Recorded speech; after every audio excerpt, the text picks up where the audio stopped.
En direct avec nous depuis Agadir pour en parler, Brahim Hafidi, premier vice-président de l'Association des régions marocaines et président de la région Souss Massa. Bonsoir à vous. Bonsoir. Alors l'agenda a été très chargé aujourd'hui. Dites-nous comment s'est déroulée cette journée des premières assises nationales de la régionalisation avancée à Agadir. Et effectivement, c'est une journée très chargée. Donc nous avons commencé ce matin avec l'ouverture officielle de ces premières assises de la régionalisation avancée, avec la lettre royale adressée aux participantes et aux participants à ces premières assises sur la régionalisation avancée, dont vous avez déjà évoqué certains messages importants.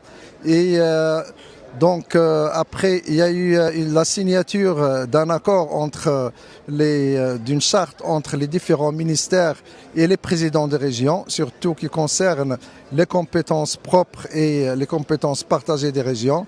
Et cet après-midi, il y a eu 10 ateliers. 3 ateliers en parallèle sur la déconcentration, sur le développement régional et sur la thématique, sur une 3e thématique, toujours qui a été évoquée dans le discours royal. Alors Brahim Hafidi, il s'agit d'un événement de grande envergure qui a pour ambition, vous venez de le rappeler, de fédérer les acteurs territoriaux autour d'une vision fondatrice de la gestion territoriale. Certains experts parlent d'un État stratège et intelligent avec une urgence, celle d'exploiter au mieux toutes les ressources, notamment humaines d'abord. Qu'en pensez-vous ? Vous savez, le développement d'une région, il y a le développement économique, social et culturel, mais ça passe par les ressources humaines, c'est le capital immatériel. Donc d'ailleurs, l'une des compétences propres aujourd'hui des régions, c'est la formation des élus et la formation des cadres des collectivités territoriales, quel que soit leur niveau. D'ailleurs, les communes, les conseils provinciaux et les régions. Et donc cette formation pour avoir une élite régionale qui puisse gérer l'affaire publique.